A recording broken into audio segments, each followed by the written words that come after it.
Yeah, I just realized that I should probably make a small primer on just the tact to take when dealing with sort of borderlines and things like that. So I would generally say, and this might be hard to do depending on people's personality styles in general, but what you have to do is you have to not show any affection or sympathy or empathy because it's really just going to make you susceptible to being toxically enveloped in their sadistically edged sort of narrative, and it's going to make you prone to their sadism. So what you do is you can try to create an intellectual empathy that is very qualified, which is very delimited, and in some sense, it only comes at the end of you sharing all your thoughts. It doesn't come at the beginning; it comes at the end. So you don't make any early superficial concessions, or you maybe do some hand waving that it's going to come, but you don't offer it. And this is, there's no patience for this in the culture, as it were, because the culture has already been acclimatized to the borderline manipulation, and it's made responsive to the cry wolf, sort of sensitivities that have been impregnated into the psychosocial fabric, as it were, because they hold the cultural hegemon. So they've conditioned institutions to be responsive and reactive to their kind of complaining, as it were. So what you do is you generate this kind of essentially this cold empathy, which you do out of clear communication and talking about things that are real to you. And so you're not, because if you lend them any kind of affection or any kind of emotional outreach or any kind of emotional investment from your side, you're going to be taken for a ride.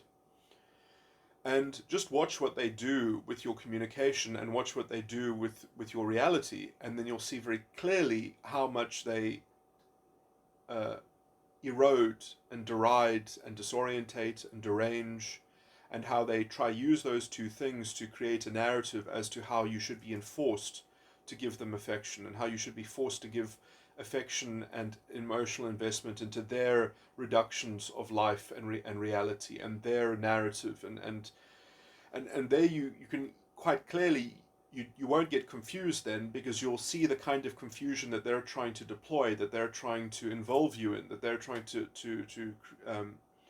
create a kind of vortex with. So what's my point?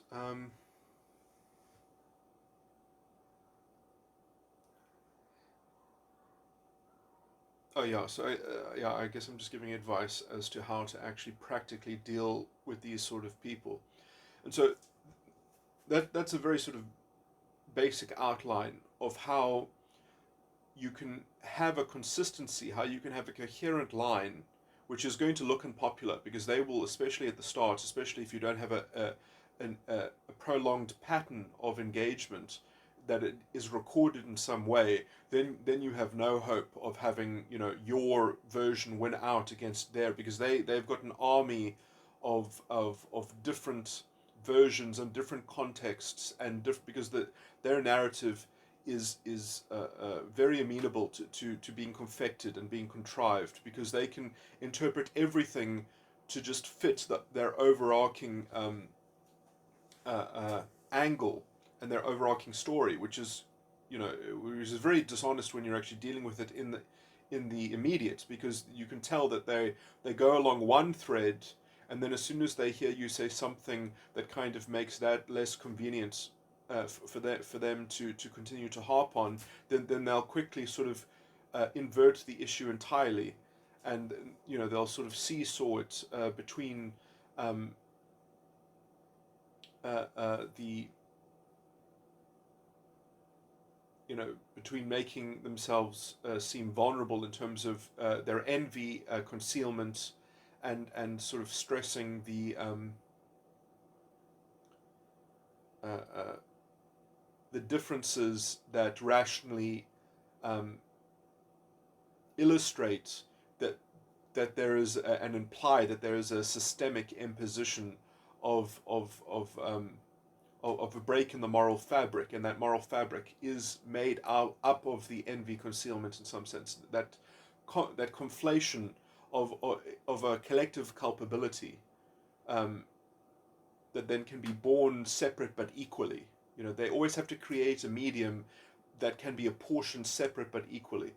Um, and essentially, as I say, if you just stick to those two things, then you can make sure that you don't give them the materials to at least, I mean, they'll still try to rope you into it, but at least you'll have a hope of defending, of telling, of saying, of communicating about your reality in such a way so as to extricate yourself. And then you do actually have to work out how to outsmart their deployment of their devices. You do actually have to have a model of at least explaining to them out loud, I mean, why it's dishonest, why it doesn't break down. And in some sense, rhetorically, there's a level of equivocation that they're performing.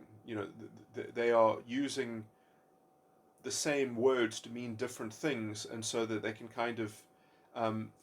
Eric Weinstein had a very good example of this. I think he called it he didn't call it this. I think it has this name, but sorry, I don't understand the source material, so I'm just going to. But it's something called like the Moat and Bailey tactic or something like that, where essentially you're actually making two arguments, and one of them has like a technical air of truth to it, but and then you have this kind of extravagant, decadent, indulgent sort of elaboration of the same argument, and they both sound the same. And so whenever anyone sort of catches you when you're overreaching and you're sort of making the extravagant, indulgent version of the argument, then you retreat and you say, no, we're just doing the reasonable thing, which and it's using the kind of the fallacy of equivocation to um, sort of play this game of whack-a-mole.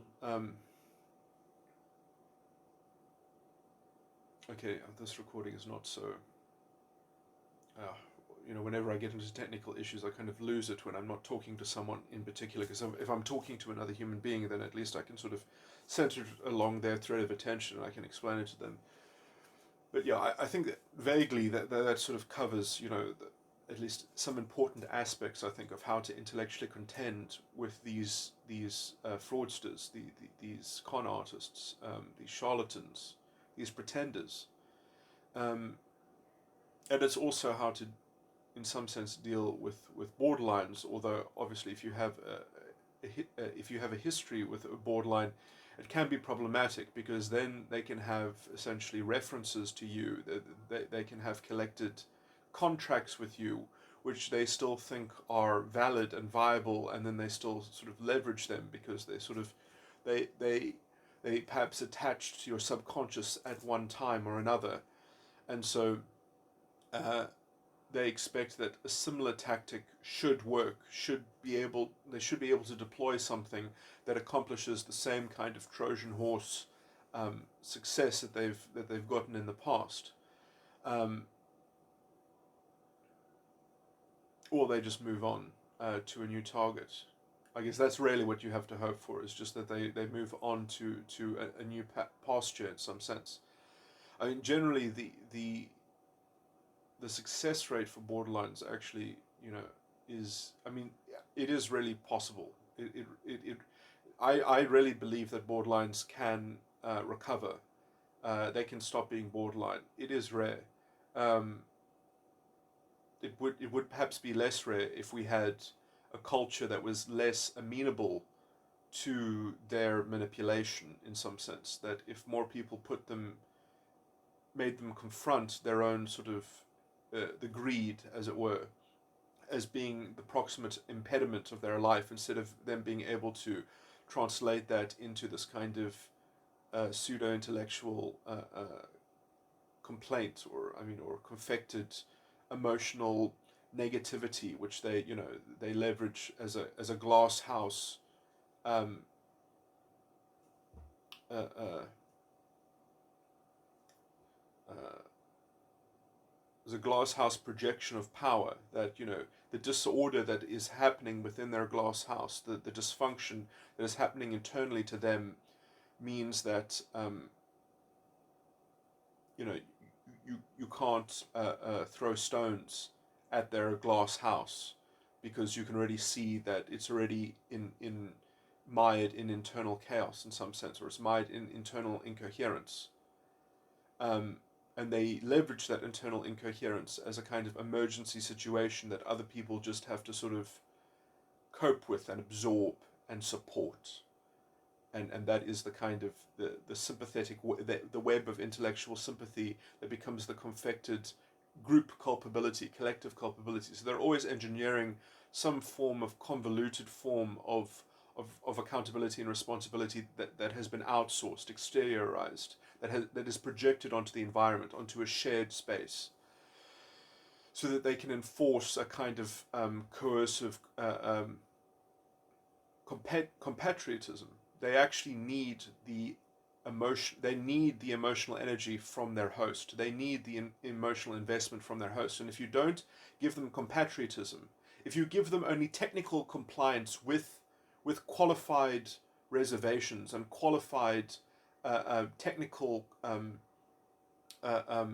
caveats and restrictions and actual complaints, let's just say, if you even allow yourself to be compelled, and then you do it under protest, that is almost the best way. That's actually one of the tactics to eventually create awareness of the toxicity of the ideology, or of the tactic, if it's coming from an individual, um, or sometimes it's both. It's an individual borderline that's leveraging the ideology, is that you do things under protest, and that in some sense creates a reference to your own good faith and to the bad faith of the culture itself. That, okay, look, we did what you said, we followed your prescription, we followed your policy, and look where it got us. We broke the eggs like you wanted us to break the eggs, and where's the fucking omelet?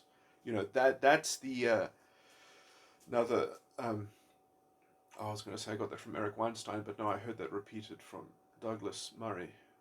Uh,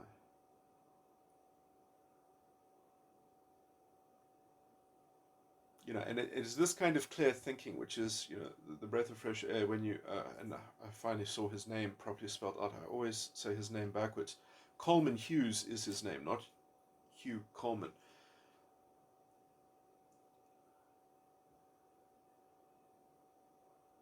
Okay, anyway, okay, that's a good standalone primer, actually, for tactics of dealing with this stuff. Oh, it's also worth exploring when you complain about where is their omelette, is to point out that their omelette requires such impossible conditions and such impossible asks that are so unreasonable and incompatible with democratic values. And even if they get all of that, it still cannot be enough, because the systemic oppression cuts so deep and is so interwoven into everything. So it's even not even enough, even if they get their totalitarian state and their 100% buy-in, even with 100% buy-in of the whole population. So it's like it's a non-starter in some way, because they'll always find a way to complain that the submission to the ideology was not total enough, was not absolute enough, and that obviously then we couldn't get fix the problems because we didn't have a purity of belief and a purity of investment into the ideology. And it can keep on playing that game forever, and there is no end to it, and there is no end also to the level of delusional derangement and hyper realism that it concocts simultaneously, that makes it impossible to hold anyone to account. There's no political accountability when you have this ideology functioning, because you can always just transfer the pressure, divert it off to the ideological scapegoat, to the identitarian matrix, to the confected um, uh, uh, joint collective culpability which it rests on. which it needs as the air for the ideology to function at all. There has to be this weird kind of collective responsibility, which then gets channeled through their accusations, that then gets cherry picked to conform to the truth, and therefore, you don't have investigative journalism anymore. You just have a kind of the same bullshit propaganda for the same one ideology state of the real interests and the real politics that gets vested into the identity faction. So you basically have real politics on the level of a kind of ethno-nationalistic stage, but obviously it's not exactly ethno-nationalism because it's got a transnational sort of a vision to it. So because the identity is the new nation, is the nationalism, So I mean, I would call it black nationalism essentially, or the feminists, I guess, would call it intersectional.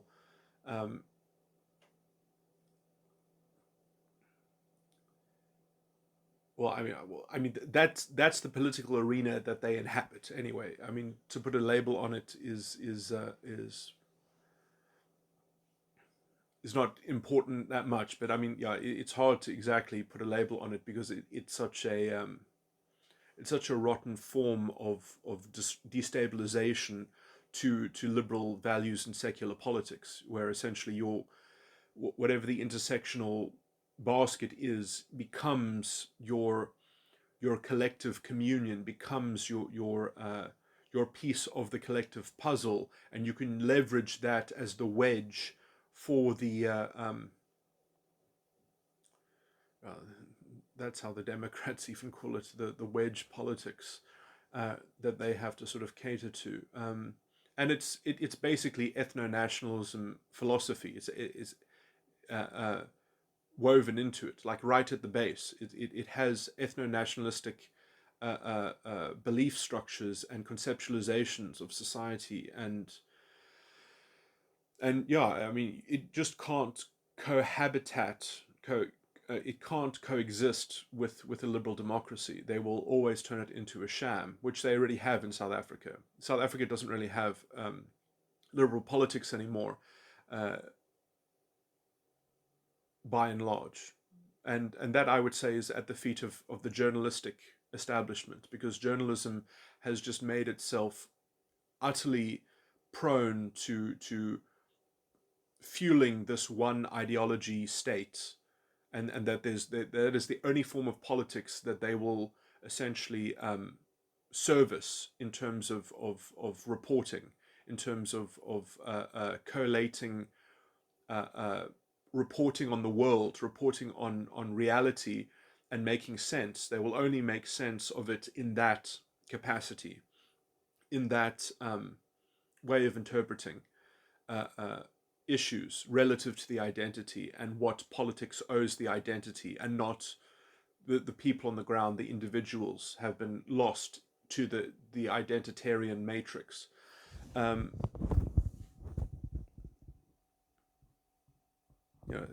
I always say, Agent Smith is the proto typical third wave feminist. If you watch the evolution of Agent Smith in the Matrix movies,